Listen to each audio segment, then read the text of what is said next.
કાંકરેજના રાનેર શ્રી ચામુંડા, સિકોતર તથા ગોગા મહારાજ અને હનુમાન દાદાની ફોટો પ્રાણ પ્રતિષ્ઠા મહોત્સવ ભવ્ય ધામધૂમ સાથે યોજાયો. આ મહોત્સવ સમસ્ત રંજૈયા પરિવાર દ્વારા આયોજિત કરવામાં આવ્યો હતો. હવનના અગ્રણી શ્રી પરસોત્તમભાઈ દવે દ્વારા શ્લોક, મંત્રોચ્ચાર કરવામાં આવ્યા, જેના કારણે સમગ્ર પ્રસંગ ભક્તિભાવથી ગુંજ્યો. મહોત્સવમાં મોટી સંખ્યામાં ગ્રામજનો, યુવાનો અને સમાજના આગેવાનો ઉપસ્થિત રહ્યા. પ્રસંગે મહેમાનોને ફૂલછાલ ઓઢાવી સન્માન આપવામાં આવ્યું, જે ભક્તિભાવ અને સમાજ સેવાની સંસ્કૃતિ દર્શાવે છે. મહોત્સવ બાદ યોજાયેલી શોભાયાત્રામાં ભજન કીર્તન સાથે હર્ષોલ્લાસનો માહોલ સર્જાયો. પ્રસંગે ભોજન પ્રસાદની વ્યવસ્થા પણ કરવામાં આવી હતી.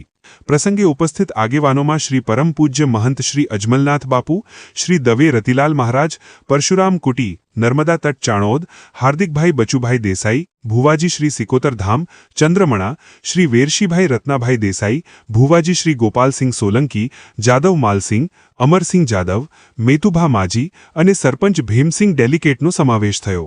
આ પ્રસંગે ભક્તિભાવ, ધાર્મિક પરંપરા અને સામાજિક એકતાનું સુંદર દ્રશ્ય જોવા મળ્યું. ફોટો પ્રાણ પ્રતિષ્ઠા મહોત્સવ અને શોભાયાત્રાએ યુવાનો માટે ધાર્મિક જ્ઞાન, ભક્તિભાવ અને સમાજ સેવા માટે પ્રેરણા પૂરી પાડવાનું મહત્વનો ફાળો આપ્યો.